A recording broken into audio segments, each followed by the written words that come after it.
Esto es una empresa en vano, o sea que yo no voy a presentar la tesis, voy a contarles algunas cosas de algo en lo que trabajé, digamos.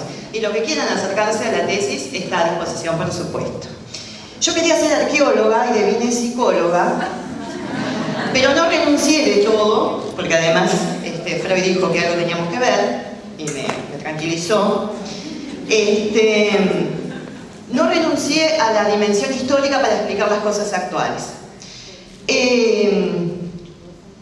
Tuve toda la semana viendo qué diapos sacaba, no pude sacar ninguna, porque nosotros llegamos a la defensa de la tesis, es un hijo, la tesis es un hijo, y esto era como, ¿qué le saco? ¿Un brazo? ¿Una pierna? Que devenga lo que devenga, esperemos, capaz que se queda sin cabeza, pero bueno, no pude. Así que bueno, este es el nombre de mi trabajo de tesis, Impulso y freno de los mitos institucionales, el caso de la Facultad de Derecho de la Universidad de la República hacia el año 2005. Bien, el nombre Impulso y freno de los mitos institucionales tiene que ver con Real de Azúa, un ensayista uruguayo que siempre me pareció impresionante una producción suya que se llama Impulso y freno del vallismo. Y me parece una formulación tan dialéctica de algo. Y yo justamente, a mí me cierra esto, porque me gusta Real de Azúa, porque si bien mi tesis es en el año 2005, yo voy hacia atrás en la Facultad de Derecho, porque es reconstrucción, es la novela histórica, los mitos institucionales son un recorte de la novela institucional, por lo cual yo voy hacia atrás y la creación y la historia de la Facultad de Derecho tiene en sus momentos fundacionales este fuerte contexto vallista. Entonces, yo soy feliz con mi título. Bien. Sí. Bien.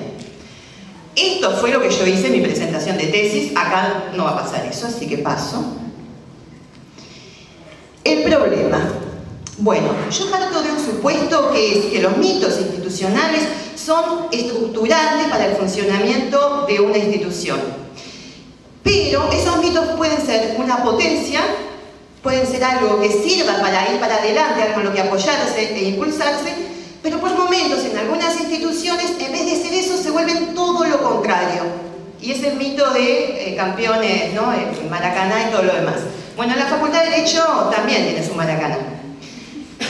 Y también tiene su estado actual, pero no tan bueno como ahora que estamos mejor en el mundo. Bien.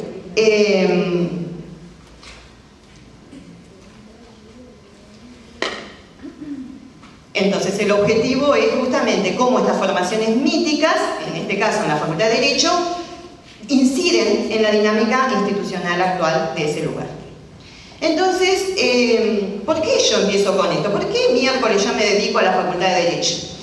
Porque en algunas jornadas como esta, pero hace unos años, un docente que estaba muy preocupado por su casa de estudios, un docente de la Facultad de Derecho, que lo dijo, vino a unas jornadas de esta instancia, de este tipo, pero lo decía por muchos lugares.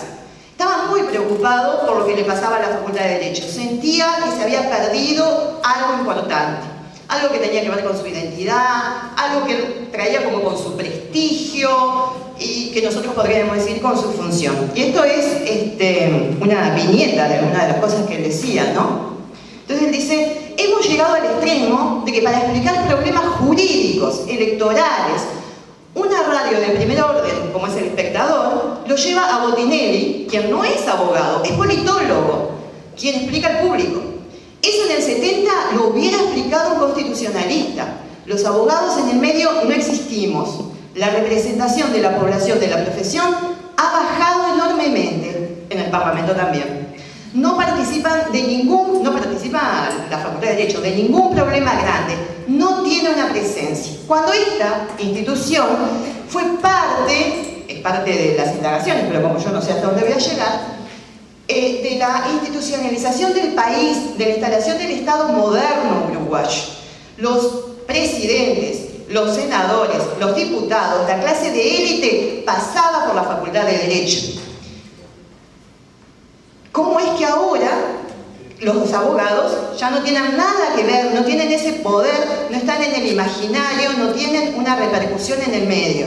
Bien, esto es algo que a este actor institucional le preocupaba bastante. Bueno, La parte metodológica no voy a decir nada, solamente voy a agradecerle a Mabela porque fue la que me dio una mano grande y voy a seguir de largo. Si quieren leer y si no, no. Bien, el campo de la novela institucional, yo les decía que el recorte de los mitos institucionales es un aspecto de la novela institucional. Y a mí lo que me surge, bueno, esto que por algo estamos juntas, que me encanta estar juntas con ellas en la mesa, la necesidad de articular modalidades para capturar el pasado o lo pasado. Y yo, al igual que las compañeras, no pasó. Bien. La novela institucional, lean si quieren sobre el tema. Esto también. Yo separo instrumentalmente, técnicamente, historia, memoria, historización, tiempo mítico. Porque a mí eso me va a servir para conceptualmente hacerme un esquema de trabajo y yo voy a trabajar en todos estos registros diferentes, pero que en algún momento tienen algo que ver. Obviamente todo esto fue con entrevistas, observaciones, estudio documental y todo lo que uno suele hacer. Bien, yo llego a estos mitos. Quien lea la tesis puede ver, hay un montón de documentos y hay un montón de entrevistas que dicen, bueno, algo así como todo pasado fue mejor y el pasado grandioso. Y aparece esta cuestión de usina formadora de la élite política. Eso es como bastante como incuestionable, digamos, ¿no? Está natural. Institucionalizadora del Estado moderno. Que fuera un elemento de prestigio en la Constitución del Estado Nacional, es decir, que otorgara legitimidad al Estado Nacional, esa función efectivamente la cumplió. Pero además, y íbamos más lejos todavía, nos considerábamos guía legislativa para Europa. En el exterior también, Uruguay era reconocido como un modelo institucional. Esa época de oro que tuvo el Uruguay, que la disfrutó mucho y la Facultad de Derecho se benefició de ello, ¿no parece? Esto es, por ejemplo, divorcio por solo causal de la mujer, o sea, si la mujer podía pedir divorciarse en el 14, creo que es esto, la ley de las 8 horas a nivel laboral, un montón de leyes muy prematuras en la región y en el mundo. Entonces realmente Uruguay era un modelo en ese sentido. Y nos considerábamos, porque yo era Suiza de América, entonces estábamos metidos en el cono sur, pero éramos re europeos, ¿no? Entonces, eso está como en un contexto de un imaginario muy fuerte, que a veces vuelve, que ¿no? se retoma, de si Uruguay, ¿en qué contexto vive Uruguay? Imaginariamente hablando. Bien. Entonces, en esto de los mitos, llega un momento que yo digo, porque los mitos en la Facultad de Derecho surgen, bueno, con la propia facultad, son parte fundacional, pero después se siguen reeditando porque se permean al contexto y a lo que va pasando. Entonces se van como potenciándose y repotenciándose.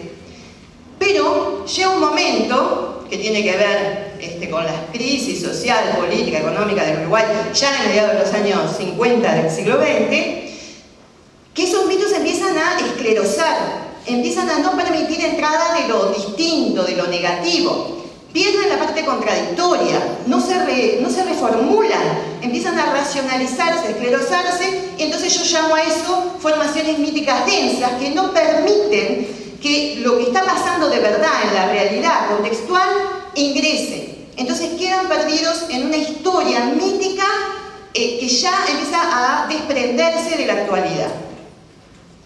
Y a su vez, esa situación, como la contradicción, no desaparece, lo negativo no desaparece de la vida, lo negativo va a pasar a entrar por otra vía en la vida institucional, según mi planteo, que yo llamo los contramitos. Entonces tenemos los mitos institucionales que se quedan en la aureola de todo lo positivo y los contramitos, que es en lo que vive la situación actual de la Facultad de Derecho, donde aparece lo negativo con una fuerza abrumadora. Se ven a sí mismos, tienen una representación de sí mismos llamativamente negativa por hoy.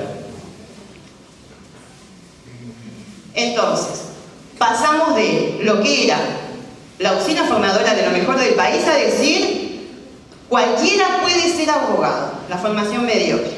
Pasamos de institucionalizadora del Estado moderna a somos el patito feo. Y de guía legislativa de Europa a no existimos ni para Uruguay. Bien. Entonces yo me hago este otro esquema que planteo que los mitos institucionales, cuando pueden o no, por eso están las líneas de salida, ¿verdad? Pero cuando pasan a formaciones míticas densas, cuando se densifican, dan a su vez la posibilidad de la aparición de los contramitos y eso termina en una dinámica institucional dilemática y no problemática, por lo cual no se halla posibilidad de reflexión y de salida, de solución, y se vive de forma separada con respecto a la realidad. Ese es mi planteo con la Facultad de Derecho, que como hablamos es muy ambicioso. Entonces, ya vamos terminando, no sé cómo, pero vamos terminando. Creo que le saqué las dos piadas. Esta excelsa tarea de interpretación de la norma jurídica, que fue confiada una vez a las divinidades, luego a los reyes, y luego a nosotros, en esta línea se ubica la Facultad de Derecho, imaginen. Cairoli, ¿no? Entonces la pregunta es, ¿continuará? O sea, ¿qué sigue después de ellos, no? Capaz que estamos nosotros.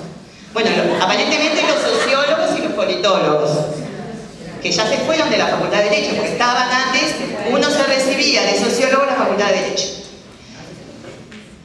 Los economistas, los médicos y ahora los floristas. Nuestro presidente se define como florista, ese es el chiste. Bien. Bien, entonces, la sociedad ha sufrido importantes cambios en el tipo de subjetividad. ¿Qué pasa con la subjetividad predominante acá, no? Entonces, las lógicas organizadoras, en lugar de la incidencia, el Estado y el mercado. La pregunta es, ¿le será posible a la Facultad de Derecho generar un nuevo contrato con esta sociedad, dando sentido a su existencia y recobrando, reconstruyendo su identidad institucional? Pregunta abierta, ¿no? Y acá, a ver, ¿qué tenemos? Ya no me acuerdo. Bueno, después tenemos la parte buena, que es notas instituyentes de la institución, que son importantes, pero las voy a pasar bastante rápido. Tendría que explicar consultorios jurídicos y no tengo tiempo, porque tenemos que comer. Y otras líneas de investigación que quedaron abiertas y posibles. El movimiento estudiantil de la Facultad de Derecho es impresionante. Aportes, algo. Y esto es sencillamente una viñeta de una entrevistada. Entonces dice, no sé si les podrá servir de algo todo esto que les conté. Es raro, porque uno como que subjetivamente borra la memoria, ya que está selectiva. Y ahora pienso, ¿cuántas cosas pude recordar y cuántas olvidé de mi propia historia?